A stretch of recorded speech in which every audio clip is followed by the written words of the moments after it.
Muchísimas gracias por estar con nosotros, amigas y amigos de toda la República Argentina.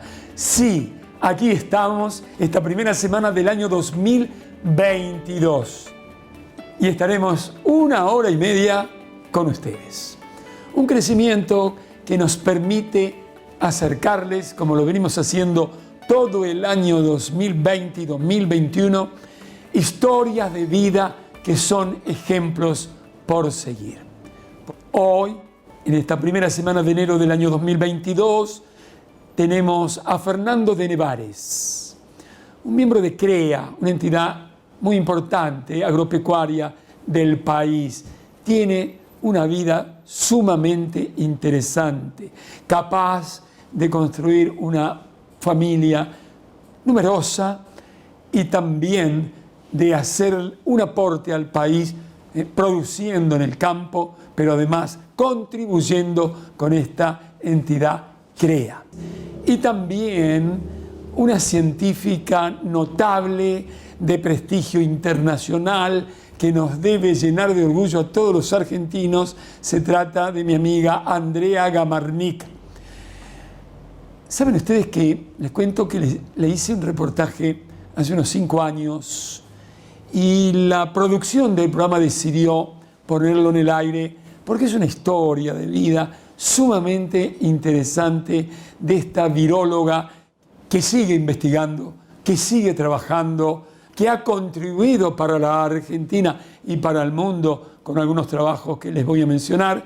Recientemente incorporado, estaba leyendo, a la Academia Estadounidense de Artes y Ciencias, que ha ganado muchos premios internacionales, que en pandemia, Andrea Gamarnik, mi amiga querida, en pandemia trabajó más que nunca, con la sola finalidad en la paz de los laboratorios, como diría Pasteur, para ir a la búsqueda de soluciones, por ser ella, viróloga, una de las más importantes, reitero, del país y del mundo, a las soluciones que este coronavirus tanto daño nos hace y nos ha hecho y nos sigue haciendo a los argentinos, sino a todos los habitantes del planeta.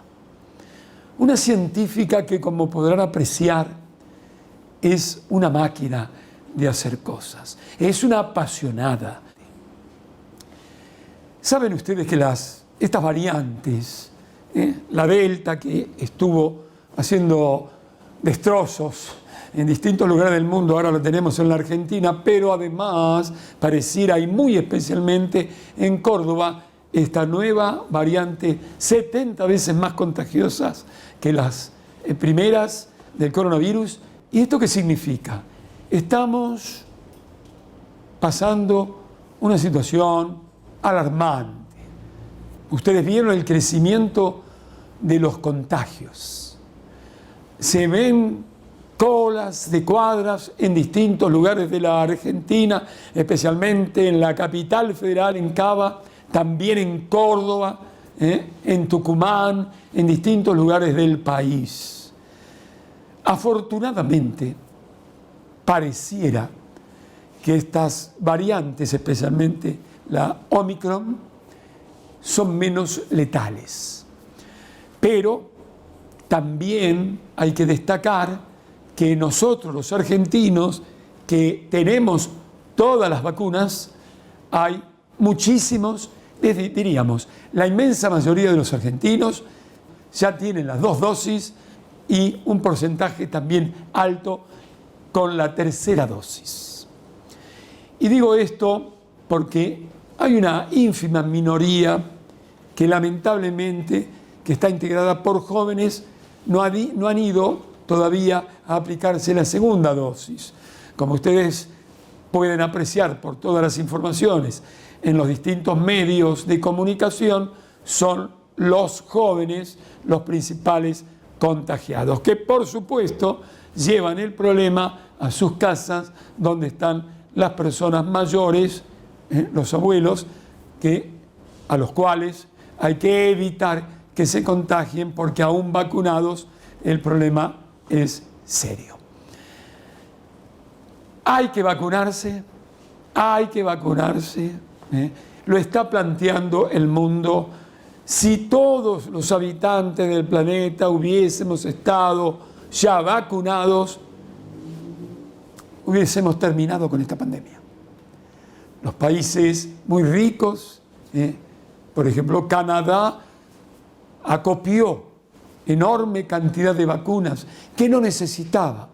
Si se hubiesen distribuido por los países pobres, por África, porque de ahí están viniendo estas variantes que llegan a todo el mundo, incluso Canadá, Estados Unidos, Inglaterra, Francia, Alemania, Italia, España, Austria, Suiza, Suecia, Finlandia, a toda Latinoamérica, las cosas hubiesen sido distintas. Esa falta de solidaridad, esa falta de amor entre los hombres, nos hace sufrir consecuencias. Si ustedes quieren, reitero, la falta de amor entre los seres humanos. Los países ricos, creyendo que ellos estaban a salvo, porque tenían plata, que acopiaban vacunas, como he dicho en Canadá, que les sobraba, en vez de repartirlas con los países pobres, no. Las variantes también ahora les llega a ellos, aún vacunados. Bueno, hasta por ahí nomás, porque, por ejemplo, en los Estados Unidos hay 100 millones de personas no vacunadas que no se quieren vacunar.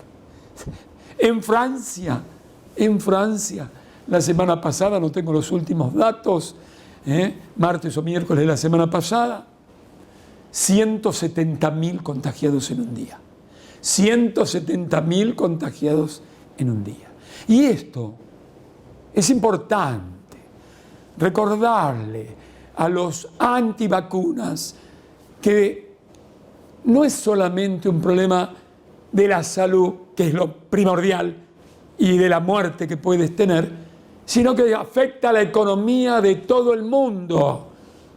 Se paralizaron la semana pasada 3.000, se suspendieron, digo bien, paralizaron, como ustedes prefieran, se suspendieron 3.000 vuelos, dejando a la gente en Año Nuevo tirada en los aeropuertos. ¿Pero por qué? Porque el personal aeronáutico está contagiado. Así de simple. Y lamentablemente esto pasa en las fábricas, en las industrias, en los comercios. ¿Se entiende? Se entiende que si no te querés vacunar porque no creés en las vacunas o porque no sé qué cosa pensás, debés hacerlo también para que la economía de un país no se muera. Afortunadamente, Argentina creció más del 10% en el 2021. Afortunadamente, la industria está funcionando muy bien. Miren que el crecimiento fue superior al 10% cuando todos los analistas, las consultoras, decían que en el 2021 no iba a haber más de un crecimiento del 5%. Argentina está creciendo, gracias a Dios. Gracias a Dios está creciendo. Entonces les digo, también esta semana se cumplen 16 años en que justamente en el 2006 un presidente argentino decidió decirle al Fondo Monetario Internacional: ¿cuánto te debo? 10.000 millones. Tomá 10.000 millones y se terminó. Nunca más te vamos a pedir nada. Nunca más nos vas a tener que decir las cosas que debemos hacer para gobernar un país, como por ejemplo ajustar, crear impuestos a los que menos tienen. Hasta que otro presidente argentino en el 2017 contrajo una deuda que hoy los argentinos, con el Fondo Monetario Internacional, ni hoy ni dentro de varios años no le podemos pagar. Claro que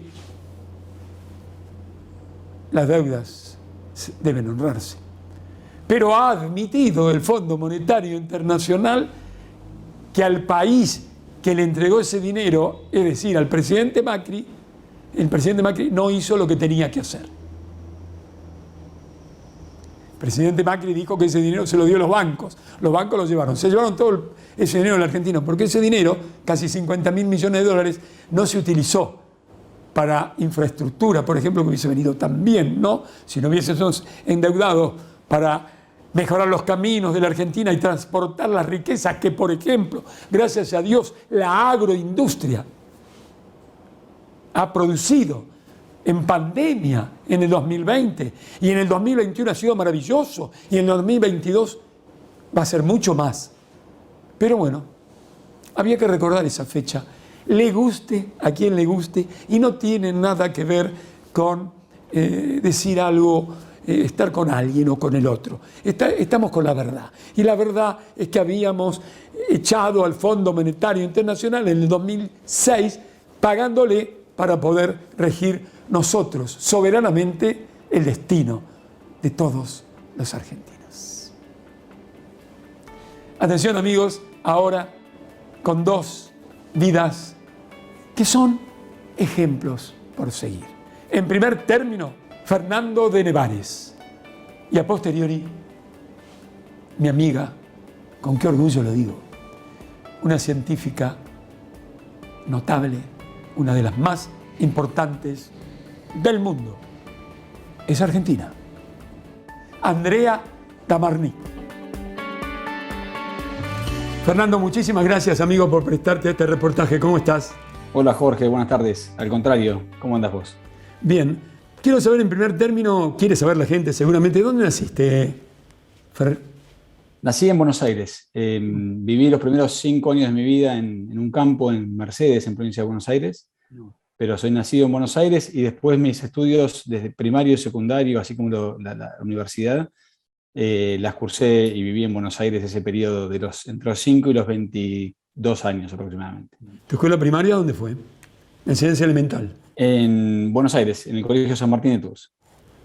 ¿Y cómo eras como alumno? ¿Cómo era ese chico, Fer?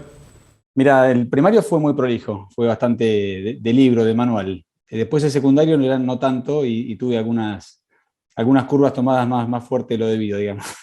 pero muy bien dentro de todo. ¿Y la enseñanza media? La media fue del mismo colegio, San Martín de Tours. Ahí es donde tuve que reforzar algún punto de la parte académica, pero digamos, terminó en tiempo y en forma, digamos, finalmente, así que bien también.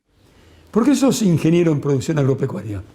Yo creo que me han marcado, somos 5 hermanos, y el único que siguió una carrera vinculada al agropecuario, al campo, fui yo, y seguramente me han marcado esos primeros 5 años de vida en el campo, particularmente, digamos, si bien a todos en mayor o menor medida tuvimos tiempo de permanencia en la vida rural, me parece que me afectó particularmente, y desde muy chico, yo creo que desde los 9 años yo había definido que estudiaría agronomía o algo afín, ¿no? ¿Mamá y papá viven, Fer? Papá no, papá faltó por un accidente de auto en la Ruta 5 en el año 2000. En ese momento, antes de recibirme, empecé a ocuparme de la dirección de la empresa, y mi madre, gracias a Dios, sí vive. ¿Cómo se llama mamá y papá? Porque los padres, seguramente tu padre está en tu corazón y en tu mente. ¿Cómo se llaman? Totalmente. Papá era Antonio de Nevares, y mamá es Angelita. Angelita. ¿Y qué han sido tus padres para vos? ¿Qué son? Y yo te diría que mi familia en general, y ellos dos en particular, han sido los cimientos de quién soy, ¿no? Yo hago un montón de cosas, pero lo que me define es lo que soy, y mi ser fue forjado seguramente con apoyo de la escuela elemental, pero especialmente en mi casa, y ellos dos tuvieron todo que ver, si me permitís esa exageración tal vez. ¿Tus hermanos, dijiste que son 5? Yo soy el del medio, los extremos son las chicas que nos cuidan, y después, bueno, somos 3 varones en el medio, yo soy el número 3, digamos. Así que ahí hubo una labor educadora a la que vamos a hacerle un homenaje, que es, hay 2 educadores insustituibles e imprescindibles, entiendo, no solo en la Argentina, sino en la humanidad, en estos tiempos, que pareciera que se han borrado, que son el padre y la madre, ¿no? tarea de cinco hijos, qué tarea. Absolutamente de acuerdo. Y te quiero compartir una particularidad. Mi madre tenía, mis padres, pero con una vocación particular de ella, 5 hijos con 5 colegios distintos, ¿no? Es una rareza en los tiempos que corren y es como que ha encontrado en su momento el colegio ideal para cada perfil y a eso se abocó toda su vida, sin duda. Se abocó toda su vida. Qué lindo. Fuera de cámara me dijiste que tenés, siendo un hombre relativamente muy joven, 5 hijos. ¿Cómo se llaman? ¿Qué edades tienen? Trinidad está terminando la escuela secundaria, tiene 18 años. Nosotros vivimos en Bragado y se está mudando a Buenos Aires el próximo año. Ramón, de 16 años, Francisca, de 13, Matías con 9 y Milagro cierra la lista con 6 años. O sea, 3 chicas y 2 varones. Efectivamente. ¿Y el fruto de ese amor es con quién? Con Josefina, con Finita para mí y estamos casados hace 19 años ya. Siendo jóvenes, es casi en estos tiempos un récord. Dime, ¿y qué es esa mujer en tu vida? Bueno, nos conocimos de muy chicos, con 15 años empezamos una relación bastante inmadura, infantil casi, y después de más grande nos reencontramos. Y tuvimos un noviazgo de 7 años, entonces la verdad es que nos fuimos como forjando mutuamente y hoy somos lo que somos seguramente en gran medida producto de la relación, ¿no? Así que es mucho más que en aquel momento mi novia y mi mujer. ¿Y qué hace? Ella es profesora, los primeros años no ejerció o ejerció muy poco tiempo en Buenos Aires antes de mudarnos a Bragado. Y acá trabajó poco tiempo hasta que nació nuestro segundo hijo Ramón y prácticamente hasta hace 3 años no ejerció y después sí volvió a despertar esa vocación una vez que los chicos empezaron los más grandes a volar solos, volvió esa pasión suya que es la docencia. Qué lindo eso. Maestro, digo yo, Fer, es una palabra sagrada. Y Josefina en este caso hace una tarea doblemente educadora, ¿no? Por tener 5 hijos y pasión por su trabajo. Dime, Fer, ¿la universidad qué tal?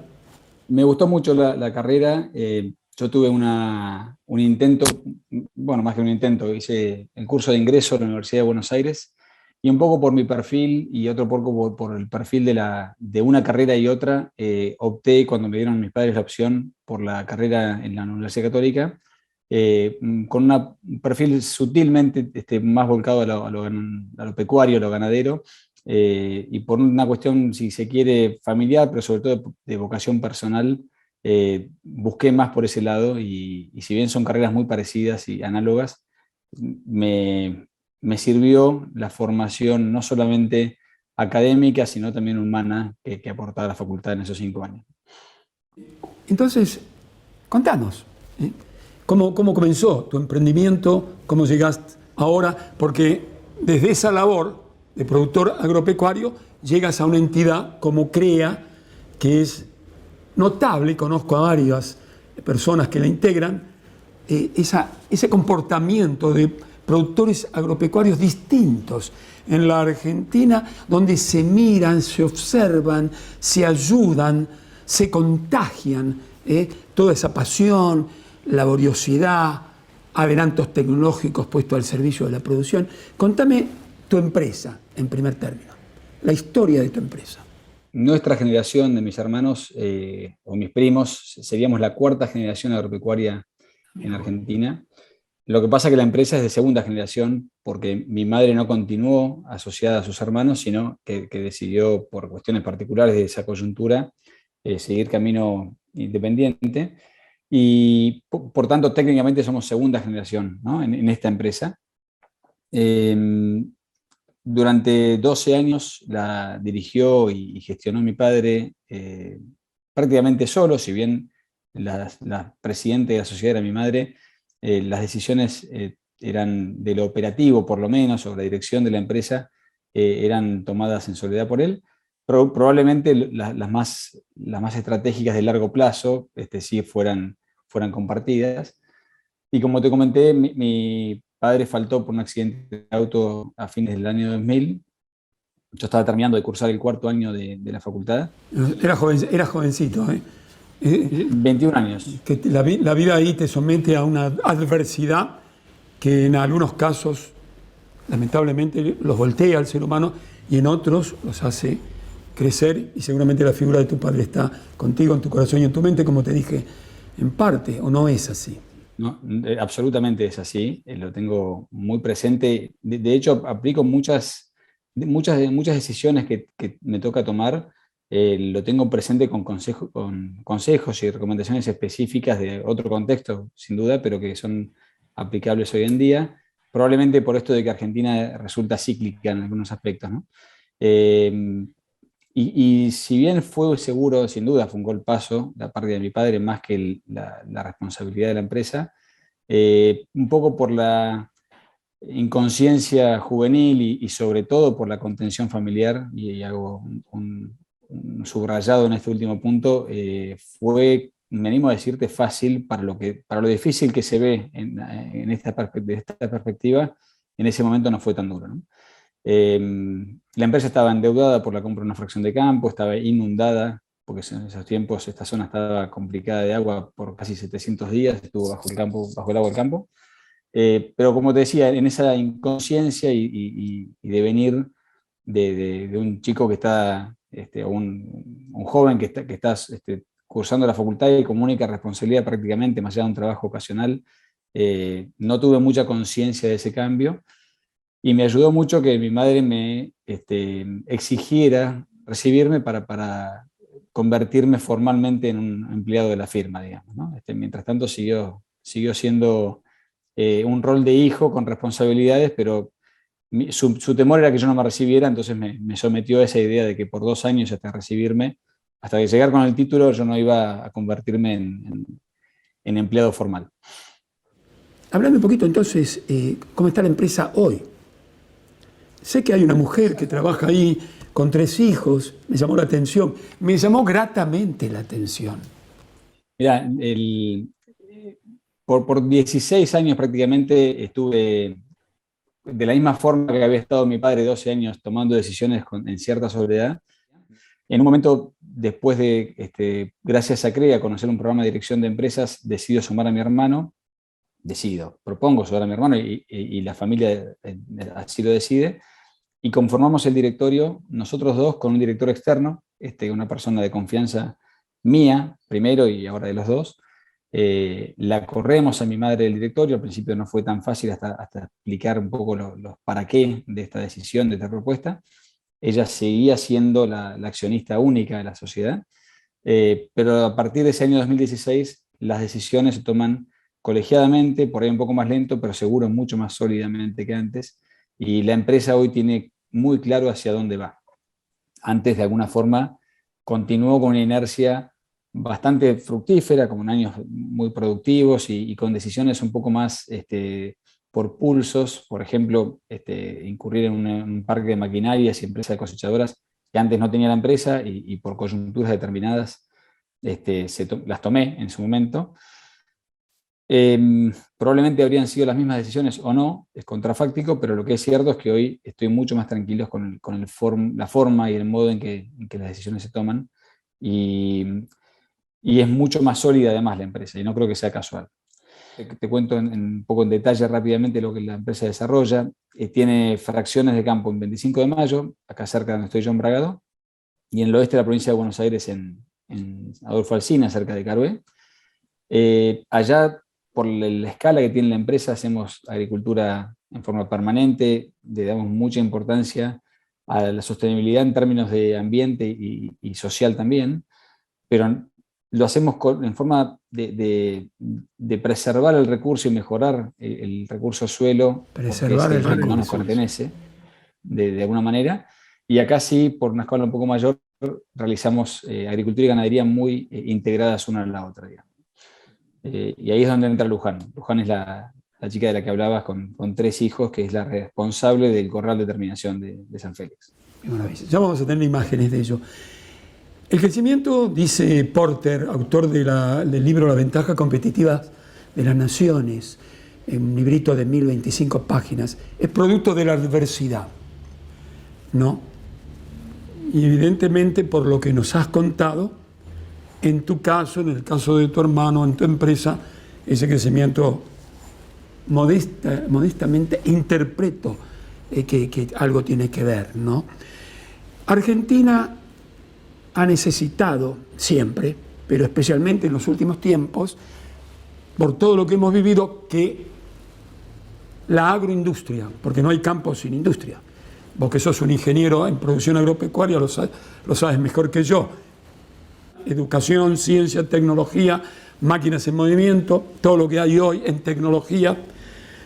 Se ha creado el Consejo Agroindustrial Argentino hace un año y pico, parece que eso transita el camino que se esperaba, parece, tener un norte, digo un norte, sí, está bien, a 10 años para llevar de 65.000 millones a 100.000 millones de dólares exportaciones, generar 750.000 puestos de trabajo, en fin.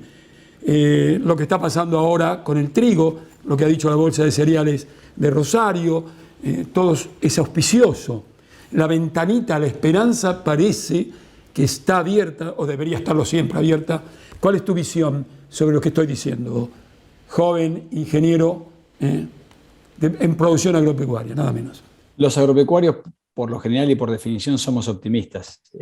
Si no, no sembramos, ¿no? Es decir, el que no es optimista no siembra para cosechar en 5 o 6 meses. Entonces, claramente coincido en que hay esperanza de que se revierta un poco la tendencia que venimos observando en Argentina y que nos encontremos en, no sé si en 5 o en 10 o en el tiempo que sea necesario, que en esos niveles que citás como norte del Consejo Industrial, yo me conformaría con ver un cambio de tendencia.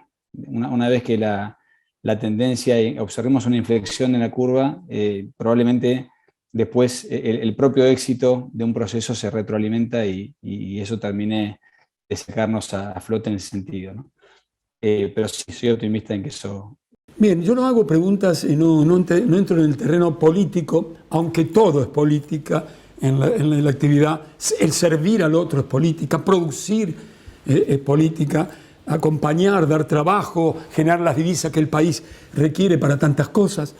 Pero pareciera, por lectura nada más, no tengo contacto con ello, que la llegada del ministro de Agricultura está bien visto por ustedes, por lo menos por las autoridades de distintas cámaras. En realidad, nosotros desde CREA no tenemos una preferencia personal ni tampoco, como bien dijiste, partidaria, digamos, ¿no? O sea, CREA, por definición, es una entidad no partidaria, no es gremial, entonces lo que busca es servir y prestar servicios de datos e información que pueda recabar o que puedan servir a las decisiones de quienes tienen esa responsabilidad. Sí creo, y más a nivel personal, que el ministro ha mostrado una actitud y apertura al diálogo que no se ha visto siempre y eso es bienvenido siempre, en todo, bajo cualquier color, digamos, la apertura al diálogo y la posibilidad de escuchar ideas distintas y enriquecer las propias siempre es bienvenido y eso es lo que hacemos en CREA, por definición dentro de los grupos como institución, ¿no? Hablando un poquito para cerrar con el reportaje de CREA, que te encuentra vos asumiendo, veo aquí, la responsabilidad de la comunicación e integración de la comunidad de CREA. ¿En qué consiste? Porque fuera de cámaras, yo te decía, o en cámaras, la importancia de la comunicación en todo, en toda actividad humana. La comunicación que viene de la comunidad, del sentido de comunidad, de aquellos que formamos parte de la comunidad. CREA es una gran comunidad, conozco su historia y bueno, evidentemente pareciera haber llegado el momento, con tu responsabilidad, de integrar y de comunicar todo lo mejor posible a sus componentes. ¿Esto es así? Esto es así, Jorge, sin duda. Mi responsabilidad compartida con otros integrantes, empresarios agropecuarios que integran la comisión directiva y estamos un poco, trabajamos de algún modo aunando fuerzas. Es fundamental la comunicación, es fundamental también, comunicar para mostrar lo que se hace bien y también corregir lo que no se hace tan bien para poder compartirlo. No solamente cuando esté mejorado ese punto a corregir, sino también el proceso de mejora, porque todo es aprendizaje. Nadie hace las cosas mal por definición o porque debe hacerlas, sino porque va aprendiendo y conociendo, y la ciencia va permitiendo abrir alternativas para mejorar el proceso. San Félix, no te lo dije más temprano, pero está certificada en buenas prácticas. En aquel año 2015, cuando hice el programa de dirección de empresas que te comenté, también decidimos arrancar un proceso de normalización de procesos de producción, que terminó finalmente en el 2018 en el primer año de certificación, y lo venimos reiterando porque de ese modo cuidamos no solamente el ambiente, que es uno de los focos principales, sino también la pata social. Social, digo, me involucra a mí, a mi familia, a las personas y familias que trabajan en la empresa, a los vecinos, a las comunidades que están cerca, prestadores de servicio, clientes. En todo sentido, me parece que las tres patas de la sostenibilidad son fundamentales y no se puede desatender ninguna de ellas. La económica, por supuesto, y por eso hay empresas, si no, no estaríamos hablando en este momento, pero son las tres patas igualmente importantes. Entonces, es muy importante comunicar, suscribo plenamente lo que decís, y también abrir la tranquera para mostrarlo, es un modo de comunicación, y mostrar, insisto, lo que hacemos bien y lo que tenemos que mejorar, y ese margen de mejora también se aprende compartiéndose, digamos. Qué bien. ¿Cuáles son tus proyectos, por último, Fer, de tu empresa y de tu labor en CREA? Mi labor en CREA, arranco por la respuesta más fácil, más corta, estoy un poco a disposición de las autoridades. Sabrás que cada 2 años se renueva la presidencia del movimiento. En 61 años de historia no hubo, salvo el fundador, que estuvo 6 años en ese rol, el rol de presidente, no hubo un solo presidente que repitiera o que volviera a hacerlo. Qué ejemplo eso. Y eso nos enorgullece, digamos, ¿no? O sea, no es algo que se repita mucho, salvo oportunidades como esta, pero estamos muy conformes y conscientes de que eso no debe cambiar, con lo cual si el presidente que venga me invita a acompañarlo, probablemente, si mi familia primero, Josefina, y mi hermano con quien trabajo después me lo permiten, que son los que de algún modo sacrifican horas mías, ahí estaré para acompañarlo. Así que de algún modo yo hasta julio de 2023 acompaño a la gestión de Santiago Negri, y luego veremos qué conversaciones se presentan, ¿no? Y en mis proyectos de empresa, me parece que no hay empresa que pueda darse el lujo de no crecer. Está de algún modo llamada a crecer, obligada a crecer. Te conté que tenemos con Finita 5 hijos, pero la generación de mis hijos son 24 nietos, con lo cual la demanda y del desafío que tenemos como directores de esta empresa es mayúsculo, y allá vamos, digamos, a crecer no solamente en volumen, en cantidad, sino en la calidad de procesos y el crecimiento de las personas que integran la empresa también. Qué bueno esto. Los japoneses dicen que el que no crea no crece, y el que no crece se muere. Demasiado afirmativo esto. Pero bueno, todas estas preguntas que te hice, querido amigo, han sido porque evidentemente las compartís.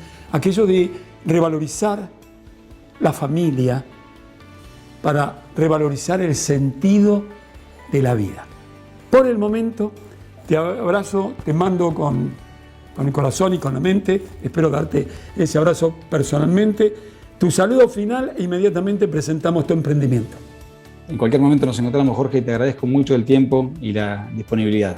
Un abrazo grande.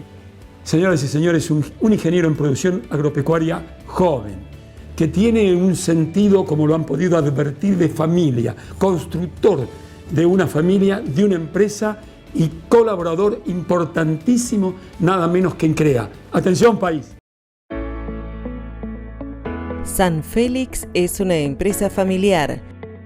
Realiza su labor sobre 2 campos propios en la provincia de Buenos Aires, ubicados en las proximidades a las estaciones de Ortiz de Rosas, en el partido de 25 de Mayo, y Leubucó, en el partido de Adolfo Alsina. Allí desarrolla y vincula las actividades de agricultura, ganadería y servicios. Con el objetivo de intensificar la producción agrícola, la empresa integró la ganadería sobre cultivos de invierno.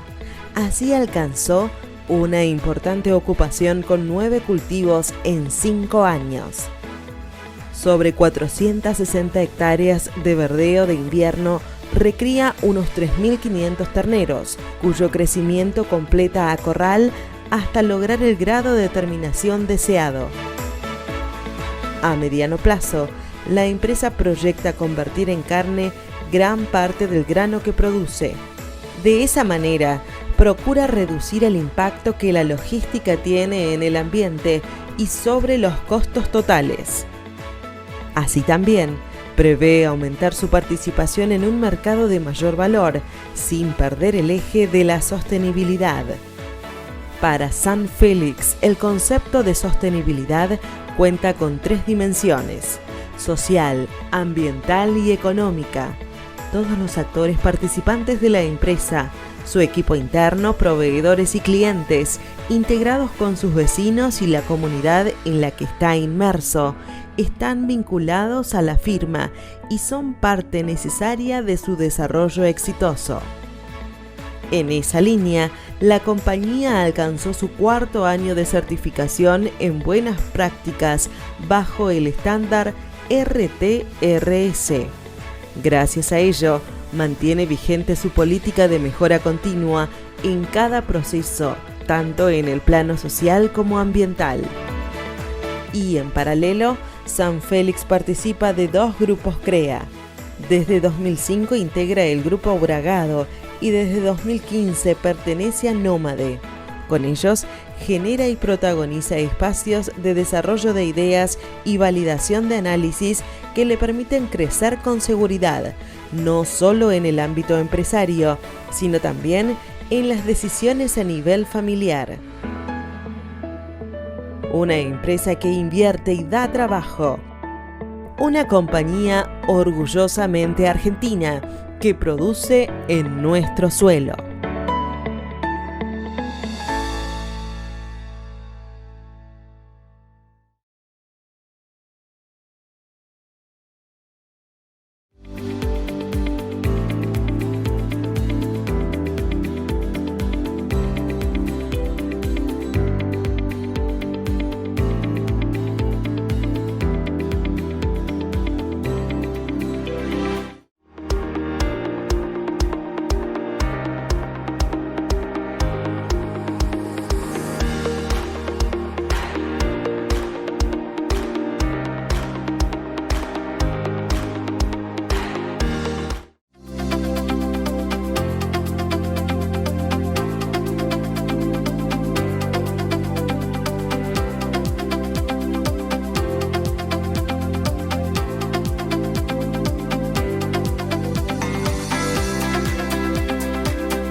Ahora, amigas y amigos de toda la República Argentina, lo prometido.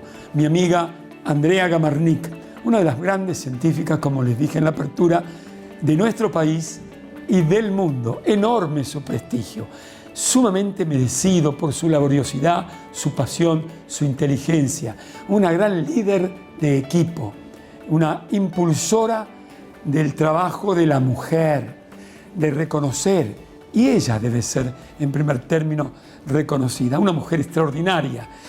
Estaba leyendo últimamente, logran descubrir una fase clave, estoy leyendo, de la maduración de los virus. Ella lidera ese equipo del dengue y del Zika. Sigue avanzando Andrea. También en la Argentina siguieron, porque trabajó, como dije en la apertura, mucho en la pandemia, los primeros test serológicos para el coronavirus. Amigos, amigas, para todos ustedes, Andrea Gamarni. ¿Cómo era esa niña de Andrea de 6 añitos? ¿Tenía esos rulos? Sí, creo que tenía más. Tenía más rulos. Sí, era salvaje. La Andrea de 6 años era salvaje. Andaba corriendo por todas partes. Y esa niñita con rulos, media salvaje como te denominas, vos que sos hoy una prestigiosa, para orgullo de todos los argentinos, científica a nivel internacional. Esa niñita que eras, Andrea, de 6 años, ¿tenía alguna idea que iba a ser una investigadora de tu envergadura? ¡Qué pregunta! Por supuesto que no. Por supuesto que no. ¿Cómo? Era muy curiosa, era muy atrevida, hacía todo lo que no tenía que hacer, me metía donde no me tenía que meter. De chica me gustó mucho el deporte, siempre. Pero no, por supuesto que no. ¿Cuál fue tu escuela primaria? ¿En dónde? La escuela primaria fue la 18 de Lanús. ¿La escuela pública? La escuela 18, sí. Escuela Pública de Lanús, de Madariaga y 9 de Julio. A una mujer no se le pregunta la edad, aunque yo conozco la tuya, pero seguramente tal vez haya una maestra que viva de esa escuela primaria. ¿Recordás alguna de tus maestras? Bueno, en la época de la primaria me gustaba mucho la biología, me gustaba la naturaleza. Entonces la maestra Carmen de Ciencias Naturales la recuerdo. Si Carmen me está viendo esto, se muere de emoción. Sí, seguramente. ¿Y la enseñanza media dónde fue? También en Lanús, en la escuela pública, comercial. Hice perito mercantil, en Piedra Buena de Lanús. ¿Eso porque pensando tus padres vas a tener laburo? Sí, yo pensaba trabajar, apenas terminara la secundaria, pensaba ir a trabajar como perito mercantil. Es más, en los últimos años ya miraba, ya iba practicando a ver a qué lugares presentarme para conseguir trabajo. Miraba en las últimas páginas del diario donde aparecían todos los avisos. No estaba del todo segura si iba a seguir en la universidad o no, pero ya buscaba trabajo cuando estaba en el 4º año del secundario. ¿Fuiste un estudiante traga, Andrea? Y yo estudiaba, pero como hacía tanto lío, siempre estaba haciendo cosas que no tenía que hacer, era muy revoltosa. Y en la época de mi secundario estaba muy involucrada en política, con lo cual también yo quería cambiar el mundo, quería que el mundo sea más justo. Entonces ahí pensé que tenía que estudiar algo relacionado con la política y mi idea era estudiar economía política. Mira vos. Pero menos mal, porque para la política no soy muy buena. Andrea, ¿y entonces la facultad dónde? En la UBA. En la Universidad de Buenos Aires. En la Universidad de Buenos Aires, Bioquímica. Bioquímica. ¿Cómo fueron esos tiempos en la facultad? Y la facultad fue muy divertida para mí. Aprendí mucho, fueron años lindos. Realmente ahí empecé a descubrir que me gustaba la investigación. Entonces, ese proceso, ¿no? Empecé a hacer investigación antes de terminar la facultad. En los últimos 2 años ya estaba haciendo investigación. Y la verdad que me fascinó. ¿Por qué te vas a Estados Unidos? ¿O del país? Bueno, termino la carrera universitaria en la UBA y hago mi doctorado en la UBA. Y una vez que uno termina el doctorado, siempre es bueno conocer algo distinto, aprender algo distinto. Y yo justamente cambié de tema de trabajo, porque trabajaba en la UBA, trabajaba en plantas, en bioquímica de plantas, y me fui a Estados Unidos a aprender sobre virus. O sea que cambié tema de trabajo, cambié área de investigación, y fue muy bueno porque estuve expuesta a gente que pensaba diferente, pensaba problemas diferentes, y eso me enriqueció mucho profesionalmente. Cuando te fuiste del país que te formó, ¿tenías realmente la intención de volver a ese país que es tu país? Sí, en realidad quería volver enseguida. Dije, bueno, me voy por 1 o 2 años, 3 a lo sumo, y me quedé casi 9. En realidad quería volver antes, pero la situación en el país estaba bastante complicada, el CONICET estaba cerrado, no había lugares donde volver a hacer investigación en Argentina. Entonces me quedé un poco más, afuera me estaba yendo muy bien, y en cuanto vi una oportunidad, ahí volví. Uh-huh. Bien, en Estados Unidos trabajás el tema polio. Exactamente, ahí es donde empecé con los virus. Empecé a trabajar con polio. El virus de la polio es fascinante porque es un sistema muy sencillo para trabajar. Uno puede hacer muchas preguntas y tener las respuestas pronto. A las 24 horas, a las 12 horas uno tiene la respuesta. Muy diferente a otros virus como el dengue, que es con lo que estoy trabajando ahora, que para tener una respuesta hay que esperar una semana, 2 semanas. Entonces el virus de la polio es un sistema muy lindo para trabajar desde el punto de vista de hacer preguntas biológicas y poder contestarlas. Y aprendí muchísimo con quien fue mi supervisor en ese momento, Raúl Andino, en la Universidad de California en San Francisco, y ahí los virus me atraparon. Los virus hacen cosas distintas por mecanismos distintos a como los hace la célula, y eso me fascinó. Los virus se van de los esquemas, ¿no? O sea, uno tiene un esquema, este proceso biológico es así, y de pronto el virus te da vuelta. Y ese tener que repensar las cosas es lo que me fascinó de los virus. Y seguí trabajando en virus desde entonces. Desde entonces. Antes de ingresar al virus del dengue, en alguna pregunta que seguramente te tengo que hacer, quiero ir al tema, volver a la polio, teniendo en cuenta que hay 2 señores, Jonas Salk y Sabin, que trabajaron y descubrieron aquello que de alguna manera vos y tu equipo están a la búsqueda, que es una vacuna para terminar con el dengue, o por lo menos los antivirales, que lo vayan corriendo, cercando. Ese señor Jonas Salk y Sabin, ¿qué representaba o representó, o has tenido que verlo o estudiarlo o acercarte a él cuando estabas en Estados Unidos? Me refiero a él a través de la literatura, del laboratorio o de lo que este hombre fue encontrando. Claro, bueno, esas 2 vacunas que todavía usamos para polio son 2 vacunas muy distintas, la Salk y Sabin. Claro. La Sabin es la vacuna viva, o sea, es un virus. ¿Qué es una vacuna? ¿Qué es la que nos dieron a nosotros? Claro, sencillo. Una vacuna es un virus, ¿sí? Que puede ser un virus que causa infección, pero le da la oportunidad al cuerpo a generar una defensa, anticuerpos, entonces uno está protegido. Entonces esos virus son virus vivos atenuados, ¿sí? El virus Sabin, la vacuna de Sabin es justamente un virus atenuado. Lo que pasa es que en ese momento no se sabía lo que se sabe hoy sobre la biología molecular y no se podía manipular al virus a nivel genético. Entonces las vacunas eran, bueno, se prueban y se terminan probando en humanos. Y bueno, Jonas Salk se lo aplicó a los hijos, ¿no? Claro, en el día de hoy hay que hacer un montón de estudios previos, pero lo bueno de las herramientas actuales es que uno puede hacer vacunas desarrolladas en forma racional.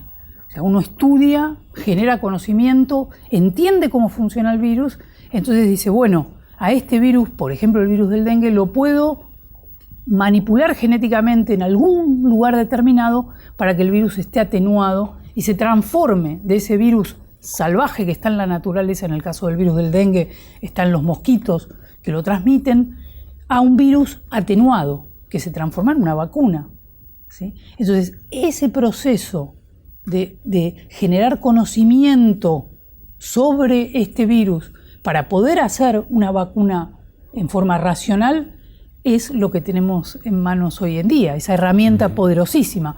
En la época de Sabin era prueba y error. Fue la vacuna contra polio fue fantástica, porque funcionó muy bien. Pero bueno, el tema de vacunas es realmente muy, muy interesante. Andrea, tu equipo, vos, con tus estudios, tus investigaciones, hablan... siempre dice vos, tratamos de entender tratamos de entender, es una frase que usás con una, interpreto yo, enorme humildad. El tema inmune del mosquito, cuando vos decís que es diferente al sistema inmunológico del hombre, esas diferencias que has encontrado, ¿qué significan? Bien, lo que encontramos en un trabajo que recientemente publicamos es que el virus del dengue, cuando infecta a una persona, da lugar a una población de virus en el cuerpo de la persona infectada, una población de virus que son distintos. Una multiplicación. Claro, el virus se multiplica, ¿sí? Se multiplica, circula en el torrente sanguíneo de la persona infectada, pero no es un solo virus, o sea, no es un tipo de virus y todos son iguales. No, es una población de virus. Cada uno tiene su individualidad. Como una población de personas, cada uno es distinto, ¿cierto? En el caso de los virus, es una población con virus distintos, ¿sí?, entre sí. Cuando uno compara el virus que hay en un humano y el virus que hay en un mosquito, ¿sí?, vemos que esas poblaciones son distintas. Y eso no lo sabíamos, lo descubrimos en nuestro laboratorio hace unos pocos meses. Y eso realmente para nosotros fue revolucionario, para nosotros, porque esto quiere decir que el virus, cuando se multiplica en el mosquito, tiene que utilizar artilugios para escaparse del sistema inmune del mosquito, que lo hacen cambiar, que lo hacen acumular lo que nosotros decimos mutaciones, ¿sí? Tiene que evolucionar el virus en una dirección muy distinta a la dirección en la que evoluciona en una persona. Entonces, el final son dos poblaciones distintas y el origen de esas poblaciones distintas es la diferente acción del sistema inmune de uno u otro, o las diferentes propiedades de las células de mosquito y humanas, o la temperatura, porque el mosquito está a temperatura ambiente, ¿sí? El virus tiene que multiplicar adentro del mosquito a temperatura ambiente, mientras que adentro del cuerpo humano multiplica a 37 grados. Entonces, todas esas diferencias hacen que el virus tenga que adaptarse para poder pasar de uno a otro. O sea, si el mosquito no pasa, si el virus no pasa de un mosquito al humano, no hay propagación, ¿sí? O sea, ese es el ciclo natural del virus. Tiene que pasar de una especie, que es el humano, al mosquito. Son dos especies distintas. Entonces el virus tiene que adaptarse a pasar de una especie a la otra. ¿Y por qué es muy interesante esta adaptación del mosquito, del virus de un mosquito al humano? Es muy importante porque eso nos enseña cómo los virus hacen para saltar de una especie a otra. Y podríamos entender, por ejemplo, cómo surgen virus del Amazonas, que hay virus que ni conocemos y que están en animales, en monos, por ejemplo, y de pronto nos encontramos que ese virus salta a humanos, o el virus de la influenza, ¿sí?, el virus de la gripe, que pasa de aves a humanos, ¿sí?, de cerdos a humanos. ¿Cómo hace un virus para pasar de una especie a la otra? Esa es la pregunta. Y para mí es fascinante porque el virus tiene la capacidad de cambiar, ¿sí?, a través de la diversidad de su población para adaptarse a un sistema u otro. Te quería comentar, Andrea, que Edgardo Carosella es un inmunólogo argentino de prestigio internacional, trabajando porque en los rechazos, ¿viste?, de los trasplantes, mirando a la mujer que estaba embarazada, que conocí yo en un programa con 200 jóvenes, se rompía el mate pensando por qué no había rechazo ahí. Bueno, yo no lo voy a decir académicamente, pero para que el público, todos los temas académicos lo dices vos, Andrea. Bueno, descubren que hay una placenta, en la placenta hay un pasaporte que le permite ingresar a ese ser supuestamente fuera de lugar. Y que eso sigue en el cuerpo de la madre 20 años. ¿Viste cuando la madre o las madres dicen te tengo en la piel, o los psicólogos lo llevan la piel 20 años? Bueno, científicamente se comprobó que te quedan 20 años en la piel, o estás de tu vieja, te guste o no, ¿no? Y bueno, eso le valió, entre otras cosas, que sea miembro de la Academia Nacional de Ciencias de Francia, una de las más importantes y antiguas del mundo, 1620. Pero la pregunta que te quiero hacer concreta y cortita es, él dice que hoy los investigadores suelen ser más creativos, que transitan el camino de la creación más que del descubrimiento. Vos que sos una investigadora, que vivís en la paz de los laboratorios, como diría Pasteur, ¿qué opinás? Yo creo que el tema es que ahora disponemos de tantas herramientas que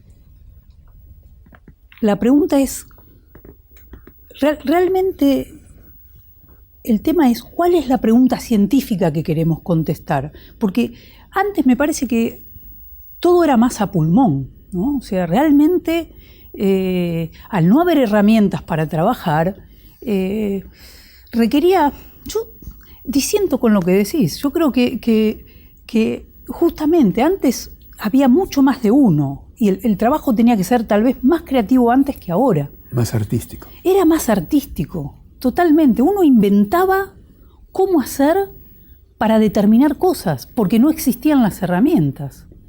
Ahora uno tiene un montón de herramientas. Si no tiene las herramientas, se queda así, porque no hay forma de hacer ciencia el día de hoy sin un montón de plata y un montón de infraestructura, ¿sí? O sea que claramente la ciencia ha cambiado. Y hoy no hay más lugar para Y no hay más lugar, Andrea, te pregunto, para la creación, dado que contás con todos los adelantos tecnológicos.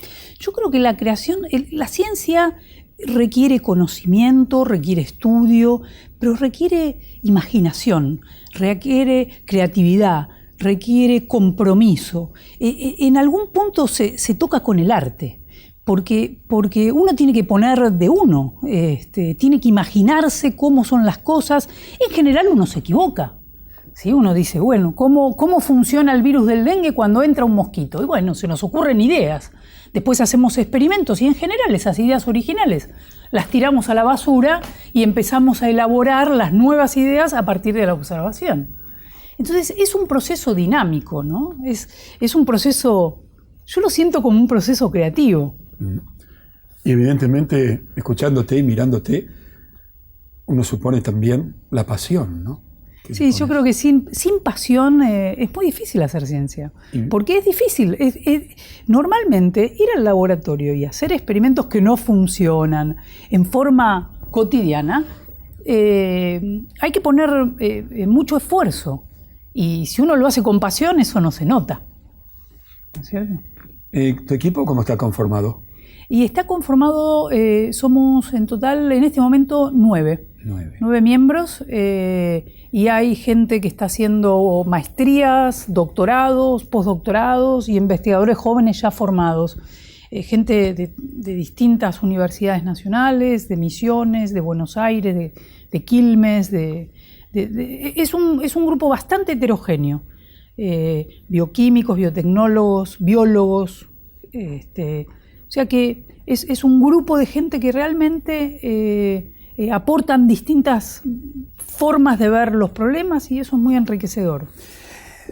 Mira, leo, un señor, doctor en ciencias biológicas, que no conozco, llamado Lapadula, Pablo Lapadula, doctor en ciencias biológicas y artista plástico, ha dicho lo siguiente: él encuentra profunda belleza, y sonrío porque tal vez algún televidente también lo haga, a través del microscopio. Esto es coincidente con algo que nos dijo Rabinovich: en cada, no sé, célula ve una cosa, dice, bella, descubre algo hermoso. Y él dice, Lapadula, ciencia y arte son modos de ver que se complementan en una armonía perfecta, a pesar de sus lógicas aparentemente ser lógicas disímiles. Tu visión sobre esto aparentemente tan romántico, ¿cuál es? Bueno, es romántico, pero yo creo que comparto lo que dice Gaby. Cuando miro a veces las estructuras de los RNAs, que es el material genético del virus, en los microscopios de fuerza atómica que estuvimos utilizando de la Universidad de Buenos Aires, una colaboración muy linda que hicimos con la doctora Lía Pietrasanta, donde pudimos ver una molécula que está dentro del genoma viral, que es esta molécula de ARN. Para mí es bellísima. Es más, te voy a confesar, a mí me gusta pintar Y lo pinté y lo tengo ahí enfrente en mi oficina, en mi casa. Tengo un poco usando también la imaginación, pero la estructura de la molécula de ARN del genoma viral. Para mí es arte, es arte. La naturaleza es arte. La naturaleza es arte. Lograremos, Andrea, lo que el público seguramente espera que digas: la vacuna contra el dengue, por los estudios, por el trabajo, por el esfuerzo, por la pasión que pones. ¿Lograremos la vacuna o por lo menos los antivirales? Sí, yo creo que el objetivo es la vacuna, porque para dengue es muy importante poder prevenir, y como es un problema de mucha gente y de países en desarrollo, con bajos recursos, es necesario encontrar una vacuna. Mi laboratorio no está directamente trabajando sobre una vacuna, hay empresas biotecnológicas muy importantes trabajando sobre esto. Nosotros aportamos granitos de arena, que en este caso sería cómo proveer información de cómo hacer para generar virus atenuados, conociendo al virus, desmenuzándolo, que es lo que decimos, no que hacemos, que desmenuzamos al virus para entender realmente cómo funciona. Y yo creo que sí, que la vacuna para el dengue en pocos años va a estar disponible. Hay que tener la fortuna o la capacidad, digo la fortuna, la diosa fortuna, o la capacidad o el esfuerzo o la pasión o la inteligencia para que una mujer tenga un lugar en la ciencia de prestigio nacional e internacional como vos? Y el tema de género en la ciencia es un tema complejo. Por ejemplo, en el Instituto Leluar, donde estoy yo, somos 27 jefes de laboratorio y solo 6 o 7 somos mujeres, con lo cual es un 20%. Es un tema que está cambiando a pasos gigantescos, ¿no? Realmente se ve que hay más mujeres que estudian, que hay más mujeres que hacen doctorados, pero todavía en las posiciones más de liderazgo claramente hay más hombres que mujeres. Y yo creo que hay problemas a distinto nivel. Hay problemas a nivel más cultural, de estereotipos de género que no permiten o no motivan a las niñas o a las chicas identificarse con ciertas carreras desde que están en el jardín de infantes. Es una cuestión cultural.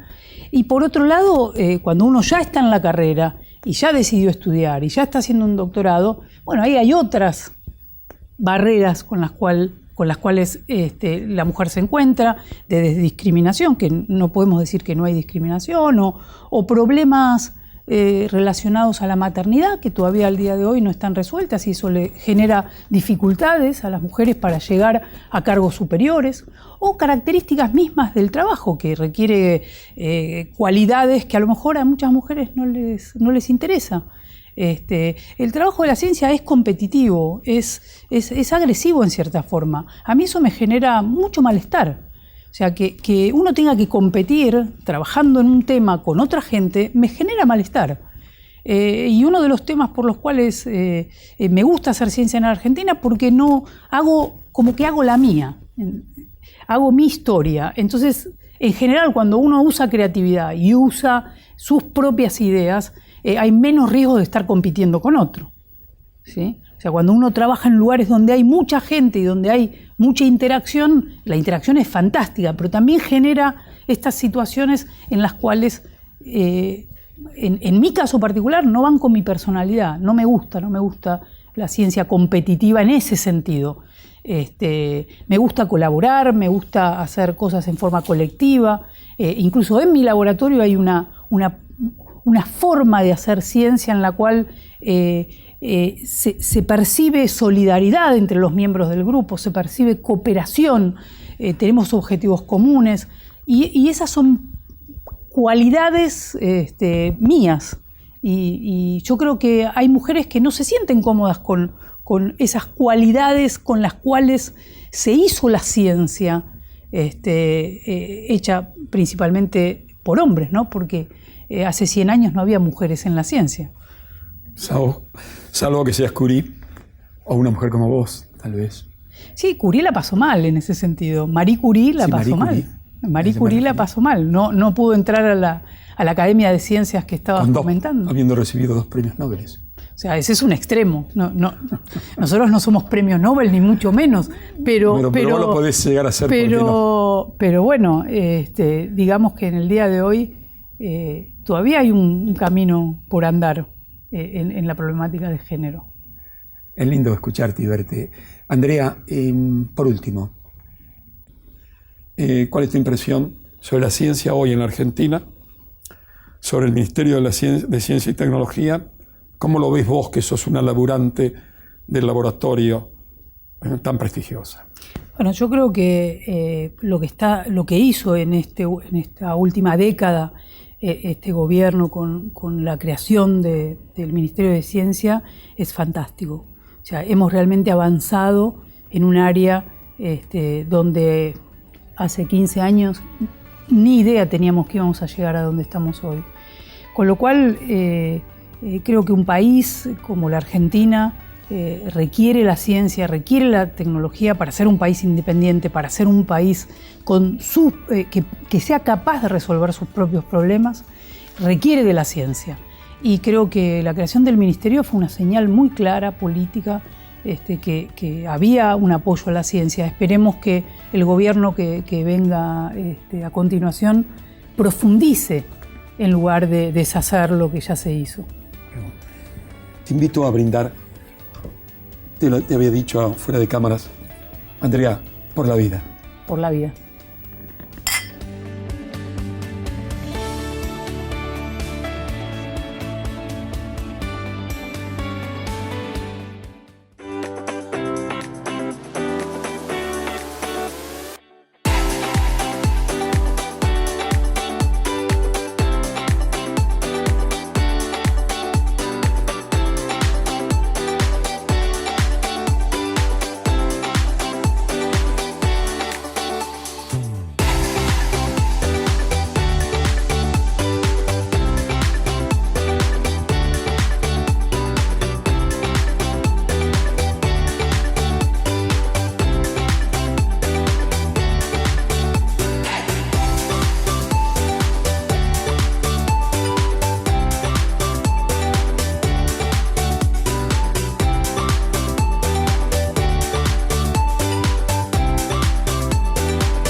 El Partido de la Costa te espera para estimular todos tus sentidos.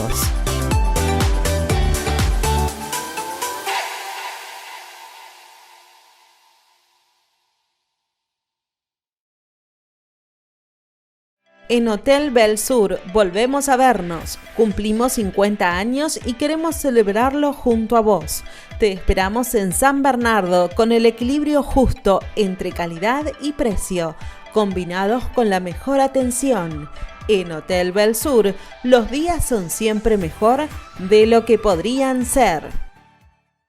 En La Lucila, Campos de Mar, complejo de cabañas rodeado de bellísimos espacios verdes, diseños únicos y de calidad, comodidad y confort para sus huéspedes. Gustavo de Luca, técnico electromecánico, servicios eléctricos, informes técnicos para habilitaciones, censo de carga, colocación de jabalinas, mediciones de puesta a tierra, instalaciones. Técnico electromecánico, Gustavo de Luca. Dianca Ascensores, empresa en constante crecimiento al servicio de los profesionales de la construcción. Más de 2.000 ascensores instalados en toda la Argentina. Marca líder. La firma Dianca Ascensores está presente en el Partido de la Costa con Juan Carlos Aveledo. Encontranos también en Quinteros número 4, Mar de Ajó. Disfrute de unas vacaciones inolvidables en el balneario Hanalei, con todos los servicios y seguridad frente al mar en un ambiente totalmente renovado. Lo invitamos a relajarse. Nosotros nos encargamos del resto. Balneario Hanalei.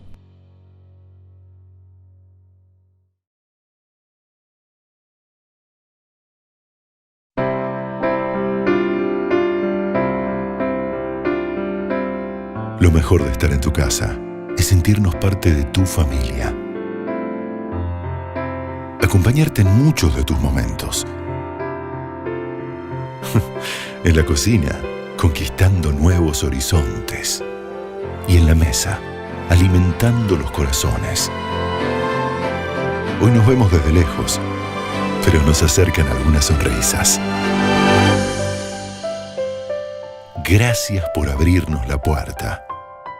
Vos y nosotros sabemos que vamos a seguir juntos, porque entre todos, todo es posible. Coto, yo te conozco. Cuidar el agua nos asegura el futuro. Es un mensaje de la Federación Nacional de Trabajadores de Obras Sanitarias, FENTOS.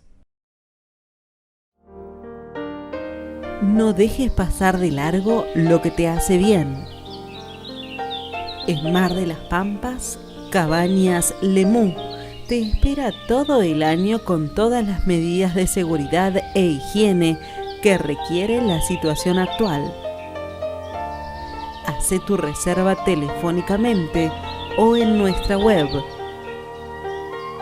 Cabañas Lemú, 100% naturaleza.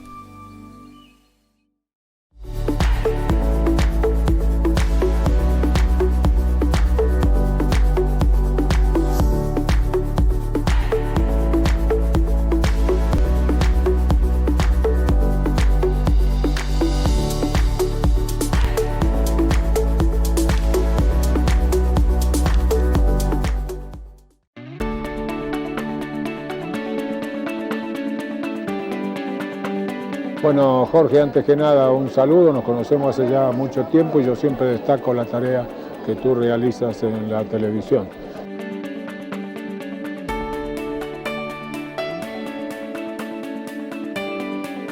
Muchísimas gracias, querido René Favaloro, amigo del alma, que estás en mi corazón y en mi mente por siempre. Muchas gracias. Ejemplo en todo el sentido de la palabra. He conocido a pocos hombres que justifiquen la existencia mejor que vos, querido René. Tus palabras siempre son un estímulo, siempre lo son. Estoy leyendo, te digo René y amigos y amigas, estoy leyendo un libro sobre la vida de William Osler. Un estilo de vida, otro discurso, comentarios y anotaciones. Si bien lo que voy a leer hay algo, dicho por Osler, aquí, quien fuera nuestro primer premio Nobel de Medicina, Bernard Hussein, aquel que durante muchos años yo he leído esto que escribió de puño y letra, que le pido a nuestro señor director que lo ponga, su credo personal: amor a mi patria, amor a la libertad, dignidad personal, cumplimiento del deber, devoción a la ciencia, devoción al trabajo, respeto a la justicia y a mis semejantes, afecto a los míos, parientes, discípulos y amigos. Octubre de 1943, Bernard Hussein, nuestro primer premio Nobel de Medicina.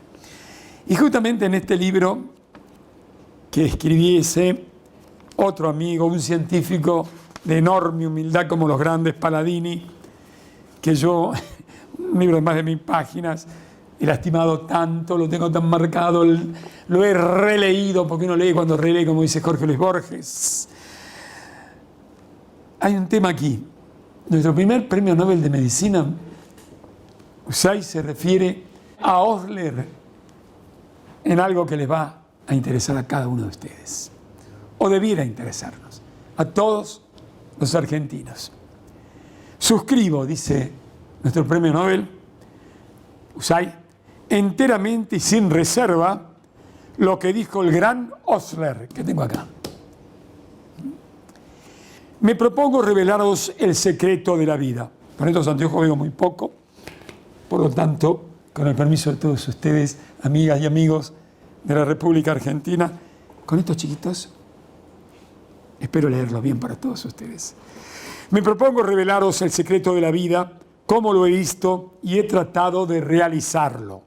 Me propongo daros la palabra maestra con la esperanza, mejor dicho, con la completa seguridad de que algunos de vosotros la utilizaréis con provecho. Es el sésamo, ábrete de todas las puertas, y es el gran igualador en el mundo, la verdadera piedra filosofal que transmuta en oro el ruil metal de la humanidad. Hará talentoso al hombre estúpido y brillante al talentoso. Con esta palabra mágica en vuestro corazón, todas las empresas serán posibles, y sin ella, todo estudio será solo vanidad y mortificación. Los milagros de la vida, amigas y amigos, se producen por ella. El ciego ve por el tacto, el sordo oye con los ojos y el mudo habla con sus dedos. A la juventud trae esperanza, al hombre maduro confianza y al anciano reposo. Es directamente responsable de todos los adelantos médicos de las últimas 25 centurias. Válido de ella, Hipócrates hizo la observación y de la ciencia la trama y la urdimbre de nuestro arte. Galeno entendió de tal manera su significado que 15 siglos dejaron de pensar y durmieron hasta que fueron despertados por el de fábrica de Vesalio, que es la verdadera encarnación de esta palabra maestra. Inspirado por ella, Harvey dio un impulso que aún hoy sentimos. Hunter sondeó toda su altura y su profundidad y se destaca en nuestra historia como uno de los ejemplares de su virtud. Con ella, Virchow golpeó la roca haciendo brotar las aguas del progreso, mientras que en manos de Pasteur resultó ser un talismán que abrió el camino hacia un nuevo ciclo en la medicina y una nueva tierra en la cirugía. No solo ha sido la piedra de toque del progreso, sino que es también la medida del triunfo en la vida diaria. No hay uno de nosotros que no le deba un lugar aquí, y quien habla tiene el honor de hacerlo como consecuencia directa de haberla tenido grabada en su corazón cuando era lo que sois ahora vosotros, jóvenes estudiantes. La palabra maestra es trabajo, una palabra humilde, pero cargada de trascendentales consecuencias siempre que sepáis grabarla en el corazón y ceñirla en la frente. Esto lo resalta quien fuera nuestro primer premio Nobel, Bernard Dusay, porque él lo dijo en su credo personal, tenía devoción al trabajo, pero lo había inspirado Osler, maestro extraordinario de, digamos, de la medicina, pero fundamentalmente un enorme formador de jóvenes médicos. Por eso, amigas y amigos de toda la República Argentina, recordemos siempre que el trabajo es sagrado, porque con el trabajo no solo la vida es más llevadera, no solo justificamos mejor nuestra existencia, sino que nos permite avanzar, crecer y dejar cosas para cada integrante de una comunidad de la que uno forma parte. El trabajo es sagrado en todos los niveles de la sociedad, en los sectores más humildes, para que puedan construir una familia, tener hijos, poder educarlos, poder alimentarlos, Decía Teresa de Calcuta que no había mayor entretenimiento que el trabajo. Pero qué importante es, me permito decirles, que debemos hacerlo siempre con responsabilidad y con amor. Si somos obreros, técnicos o profesionales y no nos pagan de pronto lo que debieran pagarnos, igual debemos hacerlo con responsabilidad, con amor, porque es fruto de nuestras manos, de nuestro corazón, de nuestro esfuerzo y de nuestra inteligencia, y es nuestro aporte a la sociedad de la que formamos parte. Creo que se entiende lo que acabo de decir, y si no he sido muy claro, agrego. Cuando trabajamos en un comercio, en una fábrica, en una industria, en la agroindustria, con los metalúrgicos, con los industriales, con todas las profesiones, estamos trabajando para uno. Tenemos la obligación ética, espiritual, de hacer nuestro trabajo de la mejor manera. Trabajamos para nosotros y lo que hacemos lo entregamos para los demás. Todos, porque todas las labores del hombre son importantes, nada menos significan que son un servicio a los demás, al otro. Y también me permito decirles, en esta primera semana de enero del año 2022, que debemos ir al trabajo por amor y no por obligación. Esto me pasó a mí cuando era muy jovencito y no me gustaba ese trabajo. Y un día, cuando uno está recostado, que viene de realizar sus labores, digo, esto no me gusta, estoy viviendo por obligación. Pero si yo trabajo por obligación, soy un estúpido que vive por obligación y yo debo vivir por amor. Así que mañana, me dije una noche, voy a ir a trabajar. En ese trabajo que no me gusta, me va a empezar a gustar. Y hasta que encuentre otro. Pero voy a trabajar por amor, que quiere decir vivir por amor. Hasta la semana que viene. Amigas y amigos queridos de toda la República Argentina. Si Dios así lo permite. Chao. Chao. Buena semana.